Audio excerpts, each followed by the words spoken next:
Demikian yang kita ambil daripada kisah Nabi Muhammad SAW. Tidak pernah menghampakan sesiapa, diberi perhatian oleh Nabi sesiapapun juga. Tidak ada orang datang kepada Rasulullah dalam keadaan hampa. Bahkan orang yang tak cukup sempurna pun penampilannya diberi penghargaan oleh Nabi. Berapa banyak di antara kita zaman ini yang merendahkan orang lain, entah karena bangsanya, entah karena bahasanya, entah karena kabilahnya, atau entah karena kedudukannya. Bukankah Nabi bersabda, bihasbi imri'in minasyar'i ay yahqira akhahul muslim? Cukup seorang itu melakukan kejahatan kalau menghina orang Islam yang lainnya. Seorang bernama Julaibib,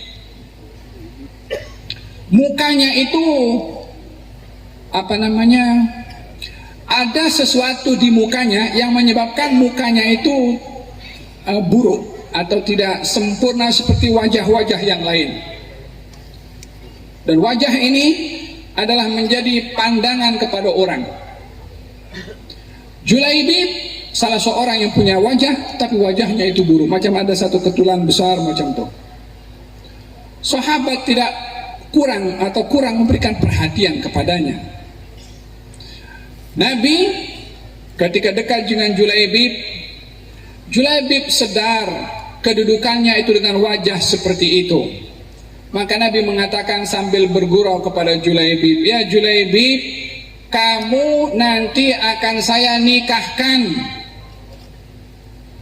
Kata Julaibib, ya Rasulullah, mana ada perempuan mau dengan saya, muka saya ini buruk. Dia tahu sendirinya. Kata Nabi, tetapi kamu di sisi Allah Subhanahu wa ta'ala mulia.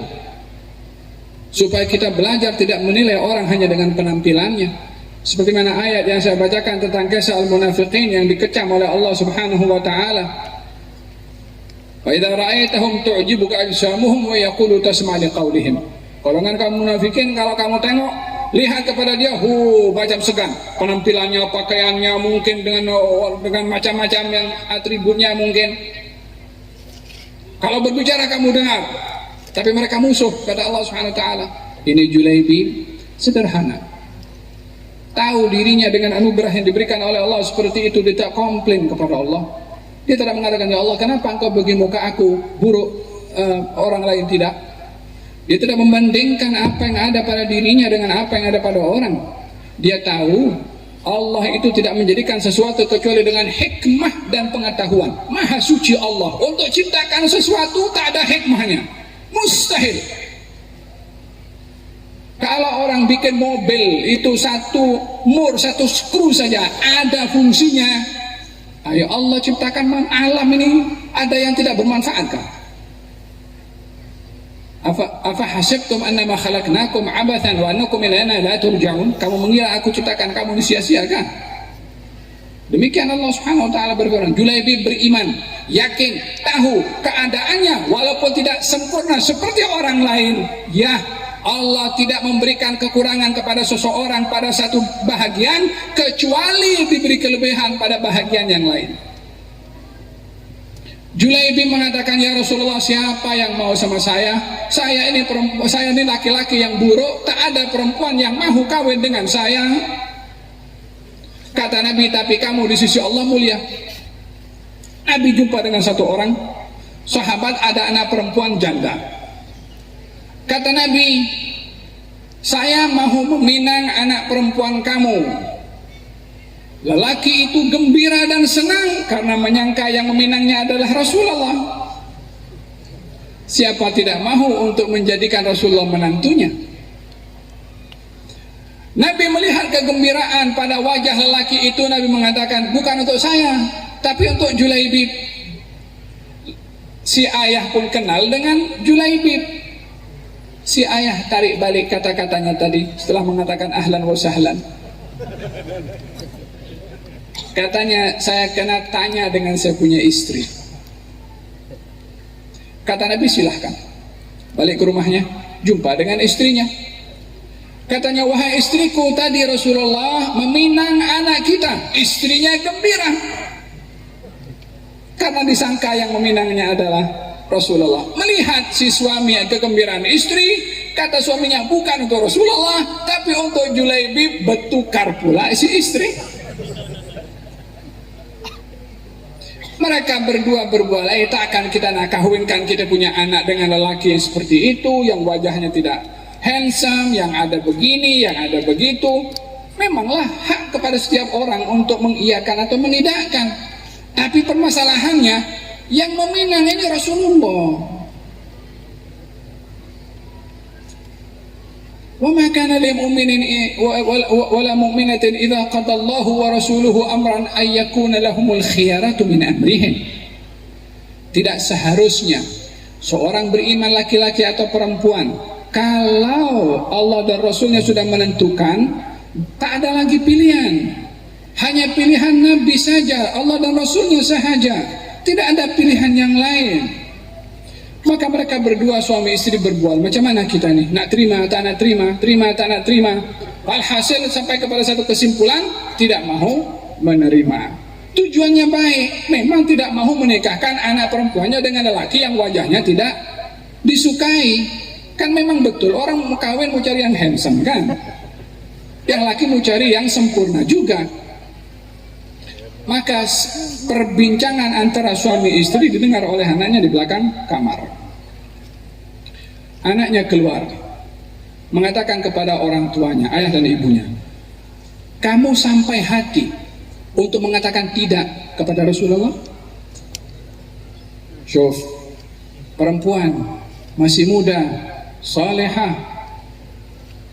tidak melihat kepada Julaibib pada mukanya yang buruk, tidak melihat Julaibib kepada penampilan luarannya, melihat kepada Julaibib siapa yang hantar, siapa yang utus, siapa yang mau menikahkan, siapa setelah Allah lebih daripada Rasulullah yang tahu yang terbaik untuk umat ini. Tidak ada kecuali beliau sallallahu alaihi wa ala alihi wasallam.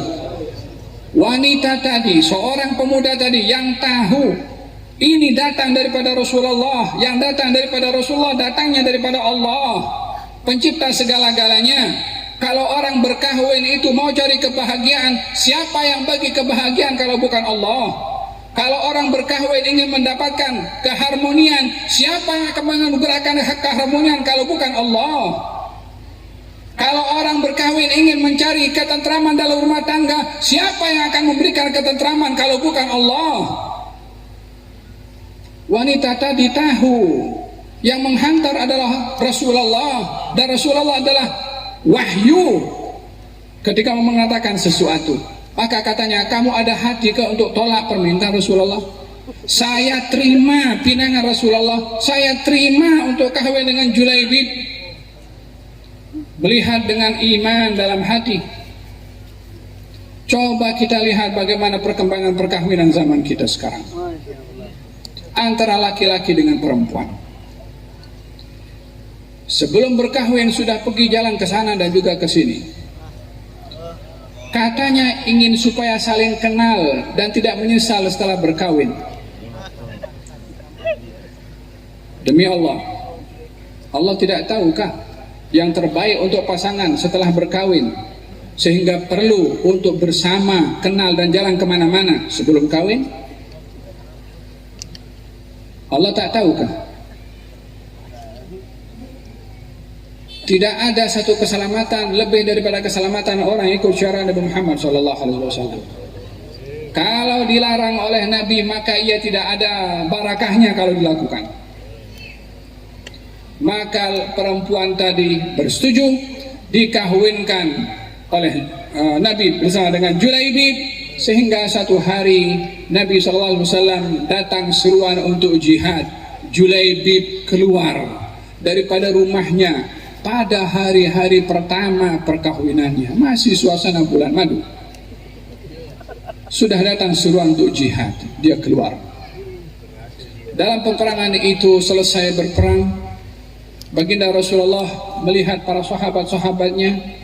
Kemudian Nabi mengatakan, coba cari sahabat-sahabat kita yang gugur syahid dalam peperangan itu. Dijumpai fulan. Katanya ada yang lain yang belum kamu temui. Katanya kami sudah temui semua wahai Rasulullah. Kata Nabi, tapi aku tak nampak Julaibib. Sahabat tak perasan Julaibib. Nabi ingat, Nabi tahu. Apa sebabnya? Namanya ada di hati Nabi, disayang oleh Nabi, imannya kuat kepada Nabi, anak muda, tidak menjadi penghalang kekurangan yang ada pada tubuh badannya untuk dia memiliki buruk sangka kepada Allah atau kepada Rasulullah. Dia terima apa adanya. Maka baginda mengatakan, saya tidak nampak Julaibib. Mana Julaibib? Dicari, ternyata didapati Julaibib dikelilingi oleh 8 orang lebih kurang yang gugur, yakni bersama dengan Julaibib sekali, yakni dia seorang lawan 8 orang. Maka didapati Julaibib dihampiri oleh Nabi SAW, dikalikan kubur, diletakkan di yang lahatnya oleh Nabi. Nabi berdoa kepada Allah, Allahumma inni amsaitu anhu radhin farda anhu. Ya Allah, aku ridha pada insan ini, kepada Julaibib, datangkanlah ridha daripada engkau kepadanya juga. Kata Sayyidina Abu Bakar mengatakan, andailah yang ada dalam kubur itu saya. Karena doa Nabi mengatakan, Allahumma ridha anhu fa inni amsaitu anhu radh. Ya Allah, berikan ridha kepada